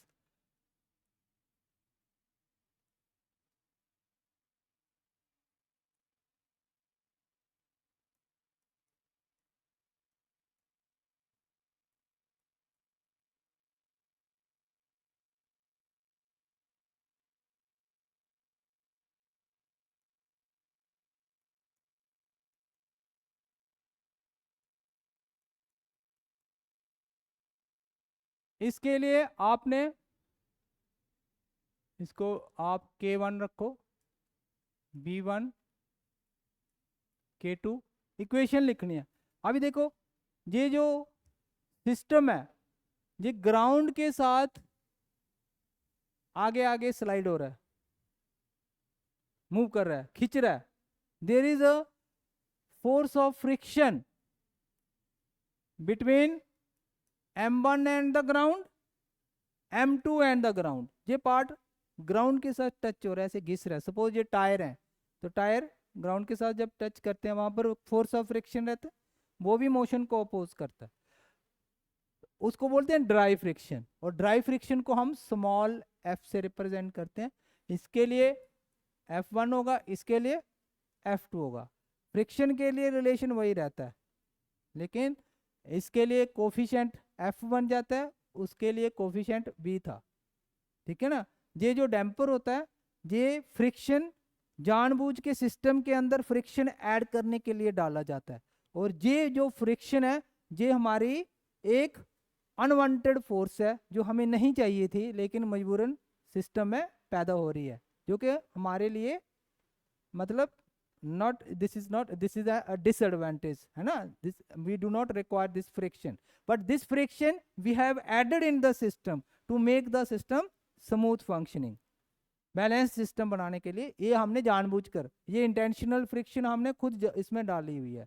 और ये दोनों हमारी नेचुरल जो भी ड्राई फ्रिक्शन ग्राउंड के साथ आ रहे हैं ना। अभी आपका इसका इक्वेशन या मैथमेटिकल मॉडल लिखना होगा, तो सबसे पहले हम डायरेक्ट भी लिख सकेंगे। सबसे पहले आपको पता होना चाहिए कि डिस्प्लेसमेंट कहाँ पर प्रोड्यूस हो रही है। एक डिस्प्लेसमेंट जहाँ प्रोड्यूस होगी x1, ये वाला चेंज कर देगा डिस्प्लेसमेंट को। जहाँ पर डिस्प्लेसमेंट x2 वहाँ पर x2 ही रहेगी। ठीक है ना। तो अभी यहाँ पर डायरेक्ट फर्स्ट इक्वेशन आपको मिलेगी, क्या मिलेगी? Ft इज इक्वल टू पहले जे वाला m1 हाँ dx1 square upon dt square plus अब एक जे वाला K1 डिस्प्लेसमेंट कितनी होगी प्लस B1 डिस्प्लेसमेंट कितनी होगी x1 minus x dt। Okay, plus ये ड्राई फ्रिक्शन भी है, बट ड्राई फ्रिक्शन के लिए डिस्प्लेसमेंट कोई चेंज नहीं होती। इसके लिए x1 है, इसके लिए x2 है। ठीक है, तो plus F1 into D of dt x1, तो पहली इक्वेशन बन गई। ठीक है ना, समझ आ गया ना। दिस इज इक्वल टू इसका अपोजिंग फोर्स, इसका अपोजिंग फोर्स, इसका अपोजिंग फोर्स, इसका अपोजिंग फोर्स, तीनों का आ गया। और जहां पर बनाएंगे तो देखो these two opposing forces will be, ये इस साइड होंगी और बाकी वाले इस साइड होंगे। तो ये वाले क्या रहेंगे K1। अभी देखो याद रखना एक चीज, जब जहां पर आप K1 लिख रहे हो दूसरी इक्वेशन में, जब दूसरी इक्वेशन में K1 और B1 आप लिखोगे, पहली इक्वेशन में x1 माइनस x2 किया था ना, दूसरी इक्वेशन में x2 माइनस x1 नहीं करना। दूसरी इक्वेशन में भी x1 माइनस x2 ही रहना चाहिए। अगर आप x2 माइनस x1 करोगे ना, तो ये फिर इनके साथ वो उनकी डायरेक्शन उनके साथ हो जाएगी, तो वो नेगेटिव हो जाएगा। ठीक है ना। तो जहां पर B1 भी आएगा और डिस्प्लेसमेंट वही रखनी है जो पहली इक्वेशन में थी। अगर इसको चेंज करोगे आप x2 माइनस x1, तो फिर वो नहीं, वो फिर आप क्या करोगे इनके साथ M1 M2 और K2 के साथ इसको जोड़ दोगे, फिर इक्वल टू 0 आ जाएगा, ठीक है। तो दिस इज इक्वल टू, अब m2 है, डिस्प्लेसमेंट उसके लिए एक ही है, और k2 है डिस्प्लेसमेंट, और एक f2 भी है जहां पर, और f2 के लिए डिफरेंशिएशन वाला फार्मूला लगता है। तो ये सेकेंड इक्वेशन होगी, ये आपकी सेकेंड इक्वेशन होगी, और वो वाली आपकी फर्स्ट इक्वेशन होगी।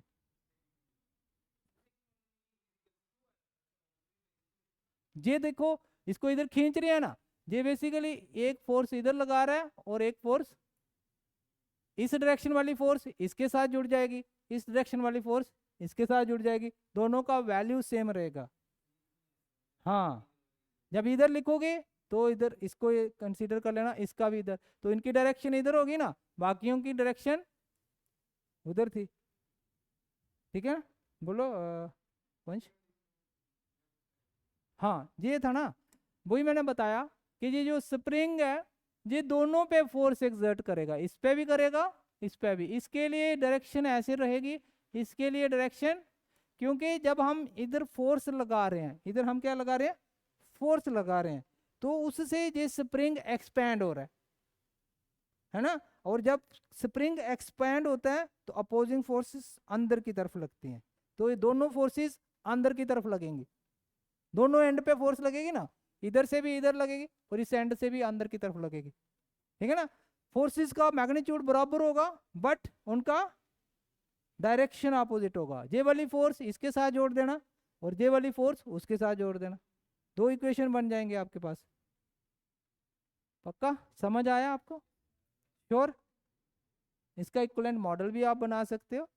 इसका इलेक्ट्रिकल एनालॉगस सर्किट कैसे लिखना है, I think we will do it tomorrow, ठीक है। अगर ये चीज समझ आ गई ना, अच्छी तरह से समझ आ गई, तो आगे फिर हम स्पीड पकड़ेंगे। ओके,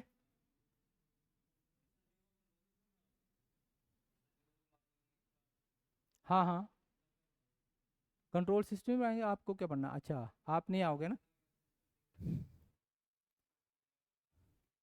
क्या करेंगे, कम पढ़ाएंगे थोड़ा, क्वेश्चन करेंगे ना, हम क्वेश्चन करेंगे, कंट्रोल सिस्टम के क्वेश्चन करेंगे। टाइमिंग मुझे लगता है ये सर बोल रहे थे कि 4 बजे वाली रखनी है। हाँ, सुबह नहीं होगा, ये नहीं ना आते, यही चलाते हैं सिस्टम, मैं नहीं चलाता। यस, इसको मैं क्लोज कर देता हूँ।